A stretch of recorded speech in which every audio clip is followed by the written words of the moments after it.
सम्मानित साथियों, नमो बुद्धाय, जय भीम।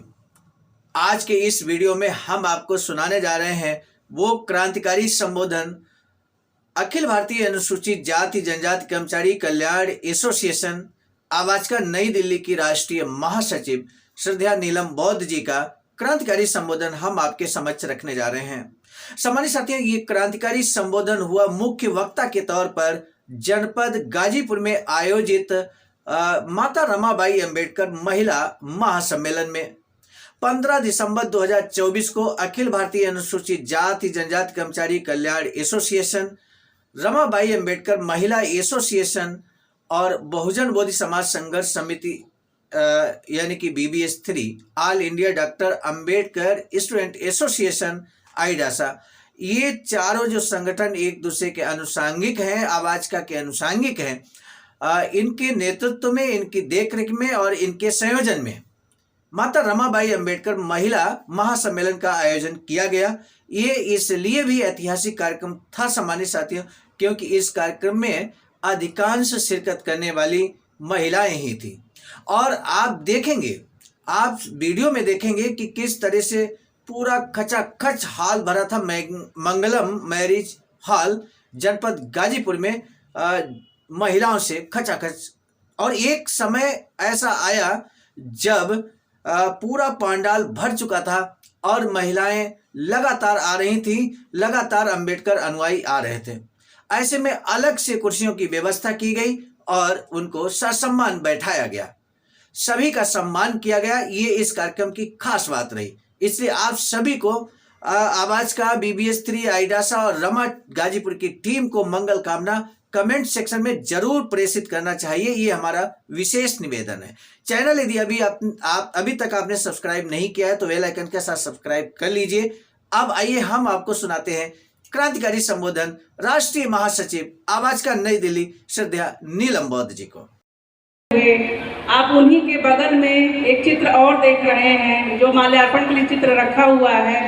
उसके बगल में जो चित्र रखा हुआ है माता रमाबाई, उनको भी मैं अपने श्रद्धा शब्दों से उनको मैं नमन करते हुए हमारे बहुजन समाज में जन्मे सभी महापुरुषों को जिन्होंने बोधिसत्व मिशन को आगे बढ़ाया, गुरु रविदास, गुरु कबीर, ज्योतिबा फूले, छत्रपति साहू जी महाराज, पेरियार रामास्वामी, आप सभी को इस मंच के माध्यम से मैं आपके चरणों में श्रद्धा का सुमन अर्पित करती हूं और आपके विचारों को मैं नमन करते हुए आज इस ऐतिहासिक महिला महासम्मेलन के आयोजकों के रूप में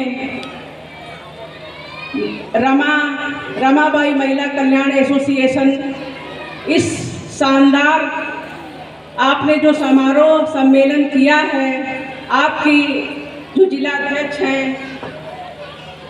मैडम मंजू भारती जी, मैडम मीना बौद्ध जी,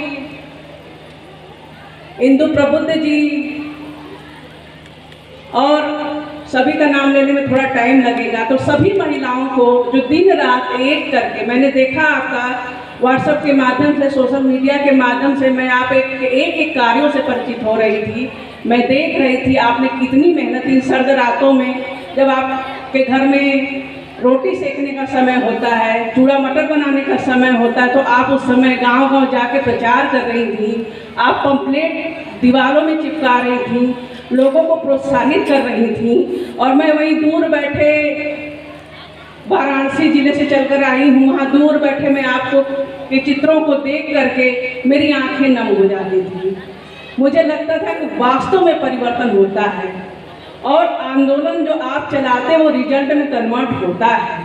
ये रिजल्ट ही तो है जो इतना ऐतिहासिक सुंदर सा, जो आप वास्तव में दूर तक केवल महिलाएं ही महिलाएं दिख रही हैं, बीच में इक्का दुक्का पुरुष देख रहे हैं, मंच में भी आप देख रहे हैं कि आधा महिलाओं ने कब्जा किया है, आधा पुरुषों ने कब्जा किया है। यही तो अम्बेडकर मिशन है। ऐसे ही भारत को तो हमें बनाना है। तो आज इस अवसर पे मैं सबसे पहले बहुत ही हार्टली हृदय से इस गाजीपुर की ज़मीन पे आप पूरी टीम को, पूरी महिला टीम को और आपके साथ कंधा से कंधा मिलाकर चल रहे आपके पुरुष पूरी टीम को, जो भाजपा के सदस्य हैं, बीबीएसटी के सदस्य हैं, एआईडासा के पदाधिकारी हैं, आप सभी को मैं हृदय से साधुवाद करती हूँ। और साथ ही इस मंच पर बैठे हुए हमारे इस कार्यक्रम के मुख्य अतिथि अखिल भारतीय अनुसूचित जाति जनजाति कर्मचारी कल्याण एसोसिएशन के राष्ट्रीय अध्यक्ष परम श्रद्धेय बुद्धमित्र मुसाफिर सर बैठे हैं। सर आपको सादर नमो बुद्धाय, जय भीम। आज के कार्यक्रम के और हमारे इस भाजपा संगठन के संरक्षक आदरणीय पी कनौजिया साहब बैठे हैं। सर आपको भी सादर नमो बुद्धाय, जय भीम।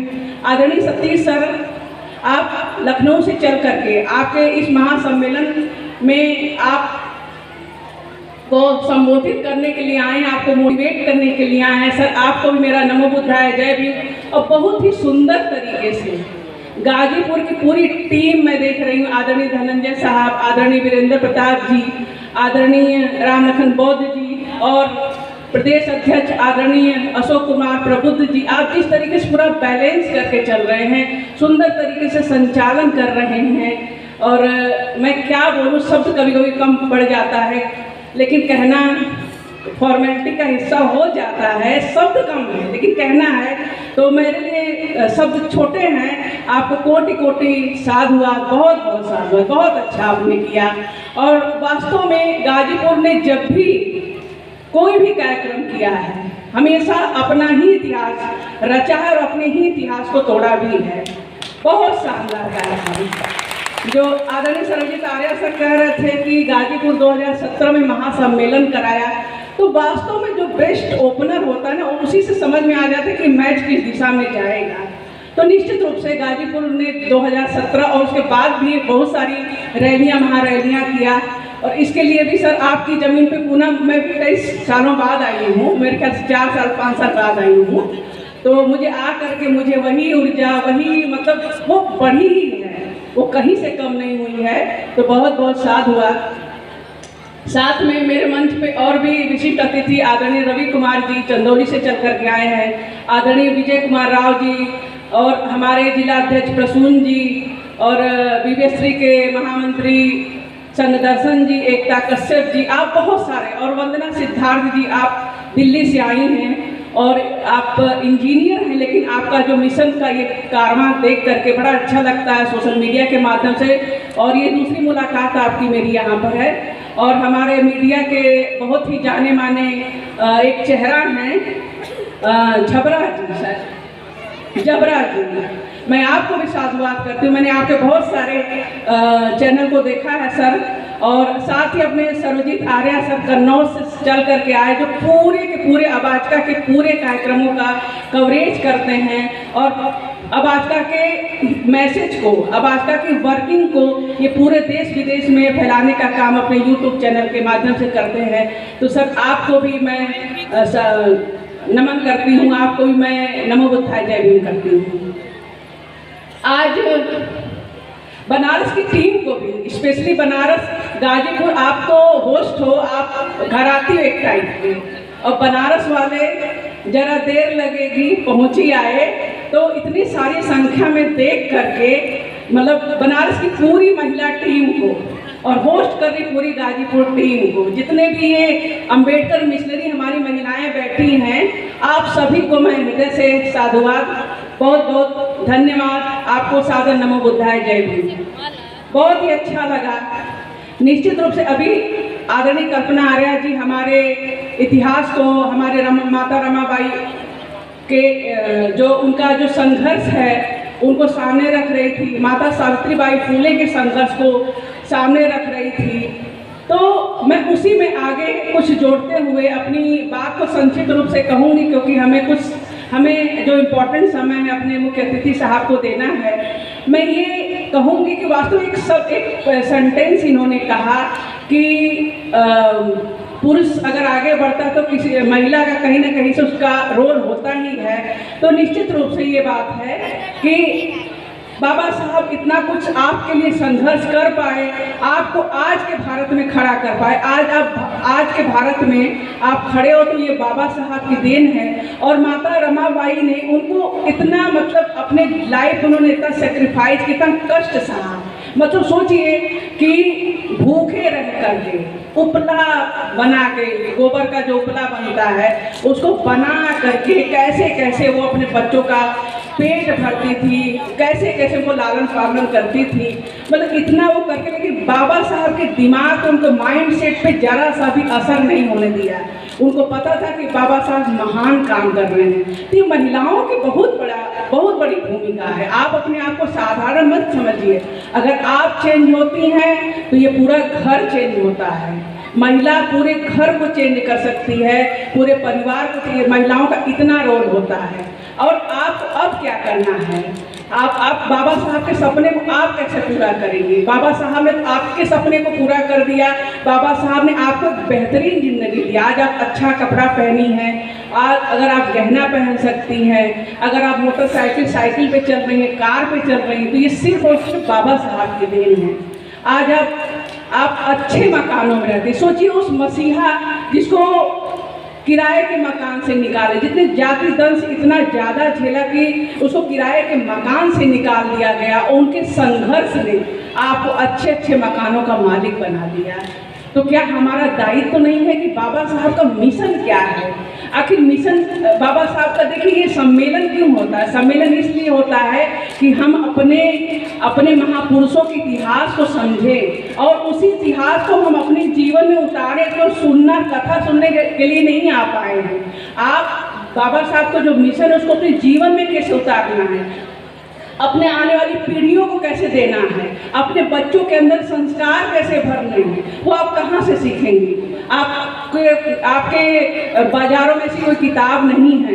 आपको जो टीवी में सीरियल दिखाया जाता है, आपको जो फिल्में दिखाई जाती हैं, उस फिल्मों से भी आपके लिए कुछ नहीं है। वो केवल मनोरंजन उस समाज का है। उस समाज का वो धार्मिक और सांस्कृतिक बातों को दिखाते हैं। लेकिन आप कहाँ से सीखेंगे? और अम्बेडकर मिशन तो या तो देख के आपको सीखने को मिलेगा या तो सुन करके सीखने को मिलेगा। और जो पढ़ने वाला वर्ग वो पढ़ करके इसको सीखेगा। तो आप कैसे सीखोगे? आपके लिए यही माध्यम है। इसलिए हमारे जो मिशनरी साथी, हमारे मिशनरी पदाधिकारी वो दिन रात मेहनत करते हैं। उनका इंडिविजुअल, उनका व्यक्तिगत कोई काम नहीं है। ना अशोक प्रभुत्व साहब के बेटे की शादी है, ना जो है मंजू भारती जी के बिटिया की सगाई, कुछ नहीं है। इनका अपना व्यक्तिगत कोई भी काम नहीं है। ये आपके लिए, आपको बाबा साहब का मिशन समझा सके, आपके सामने बाबा साहब का मिशन रख सके और आप अपनी ज़िंदगी में कैसे उसको अप्लाई करना है, कैसे चेंज लाना। आप चेंज होंगी तो आपका पूरा परिवार चेंज होगा।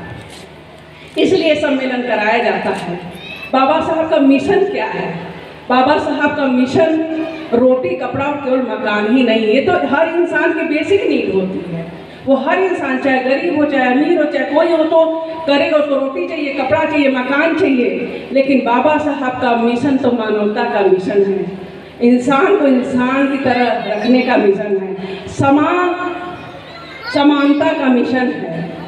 आप अपने आप से पूछिए कि बाबा साहब के चित्र के आगे केवल जय जयकारे लगाती हैं कि बाबा साहब के बताए हुए रास्ते पर भी चलती हैं। बाबा साहब के रास्ते पे जब तक आप नहीं चलेंगे, उनके बताए हुए बातों को फॉलो नहीं करेंगे, तब तक कोई मतलब नहीं है। कोई जो है, हम अगर अभी बाबा साहब का परिनिर्वाण दिवस बीता है, बाबा साहब हमारे विचारों में जिंदा है। बाबा साहब कभी नहीं मरे हैं। बाबा साहब आप महिलाओं के इस अच्छे अच्छे वस्त्रों में जिंदा हैं। बाबा साहब आपके दिमाग में जिंदा हैं, आपके भोजन में जिंदा। बाबा साहब हर जगह, आप जो लाइफ जी रहे हैं, बाबा साहब हर जगह जिंदा हैं। तो उसी बाबा साहब के प्रति हमको पहले तय करना होगा कि हमको करना क्या है, हमको अपनी लाइफ में करना क्या है। तो आप बताइए कि बाबा साहब क्या कहते थे कि करवा चौथ व्रत रहिए।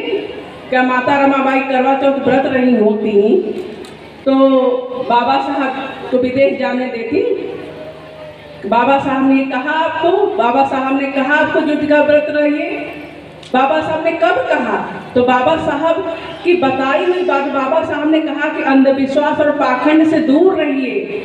ये अंधविश्वास और पाखंड लाता कौन है? वो वर्ग लाता है जिसके पास पैसा है, उसका मनोरंजन का साधन है। अंधविश्वास पाखंड उसके मनोरंजन का साधन तो हो सकता है, लेकिन आप तो कर्जा ले करके वो अंधविश्वास और पाखंड, मैं नाम बहुत सारी चीज़ों का नहीं लूँगी, लेकिन आप कर्जा ले करके वो अंधविश्वास और पाखंड का पालन करते हैं। अरे जो पैसा है, तो हमारे समाज के पास पैसा नहीं है, जो पैसा है वो पैसा अपने बच्चे की शिक्षा में लगा दीजिए, अपने बच्चे के स्वास्थ्य में लगा दीजिए, उनके कल्याण में लगाइए, अपने परिवार के कल्याण में लगाइए। क्यों अंधविश्वास में पैसा खर्चा करना? तो मेरे कहने का जो आशा है वो आप तक पहुंचा होगा, ऐसी मैं उम्मीद करती हूँ। और ये बुद्ध का देश है, यह देश कबीर का है। बुद्ध, मेरे जो भाई समझ पा रहे होंगे, बुद्ध की फिलॉसफी प्रज्ञा, करुणा और सील, ये दुनिया की सबसे बेस्ट फिलॉसफी है। इतना बढ़िया फिलॉसफी हमारे देश, इसको हमारे बाबा साहब ने अपनाया, जाना और अपनाया। हम सबको भी वही अपनाना। अगर हम जय भीम बोलते हैं और जय भीम नहीं मानते हैं, तो हम खुद ही बाबा साहब के सपने को कुचल रहे हैं। इसलिए जय भीम बोलिए तो जय भीम करिए भी। आपके अंदर से आवाज़ आनी चाहिए कि नहीं, मैं बाबा साहब के बताए हुए रास्ते पर चल रही हूँ, या मैं बाबा साहब के बताए हुए रास्ते पर चल रहा हूँ। आपके अंदर से ये चीज़ आनी चाहिए। यही परिवर्तन है, यही मानसिक परिवर्तन। हमारे जितने भी महापुरुष हैं, जितने भी महापुरुषों ने आंदोलन किया, सबका केवल एक ही अंतिम उद्देश्य, अंतिम गोल है, आपका मानसिक परिवर्तन, आपका सामाजिक परिवर्तन, आपका सांस्कृतिक परिवर्तन। इसीलिए हमारे सहारे महापुरुषों ने आंदोलन चलाया है। और परिवर्तन आपके और हमारे हाथ में है। हमारे, आपको कोई जबरदस्ती नहीं है, आपको अपने ही दिमाग से सोचना है कि हमको क्या करना और क्या नहीं करना है। तो बाबा साहब का मिशन, बाबा साहब का सपना तभी पूरा होगा जब हम बाबा साहब के बताए हुए रास्ते पर चलेंगे। यही बाबा साहब के प्रति सच्ची श्रद्धांजलि होगी, यही बाबा साहब के प्रति सच्चा जय भीम होगा। तो मैं अपने शब्दों को संक्षिप्त करूंगी क्योंकि आपका भी समय कीमती है। तो मैं अपनी बातों को यहीं पर समाप्त करती हूं। और मैं एक नाम लेना भूल गई थी, वंदना सिद्धार्थ जी का भी, मैं उनको भी बहुत बहुत साधुवाद, मुझे बहुत अच्छा लगा। यूट्यूब चैनल के माध्यम से मैंने उनके कुछ गानों को देखा है, तो मैं आपको भी बहुत बहुत साधुवाद करती हूँ। और अब अपनी बात को समाप्त करूँगी और अपना टाइम मैं मुँह के साहब को दूँगी। आपको पुनः नमो बुद्धाय, जय भीम। सम्मानित साथियों, यदि आप हमारे इस चैनल आवाज़ का ऑफिशियल, जिस पर नियमित सुबह 5 बजे डॉक्टर अंबेडकर संदेश आपको मिलता है, आप हमारे इस चैनल को सपोर्ट करना चाहते हैं, तो हमारा आपसे निवेदन है कि आप हमारे इस चैनल को सब्सक्राइब कर लें, वीडियो को शेयर, लाइक, कमेंट जरूर करें।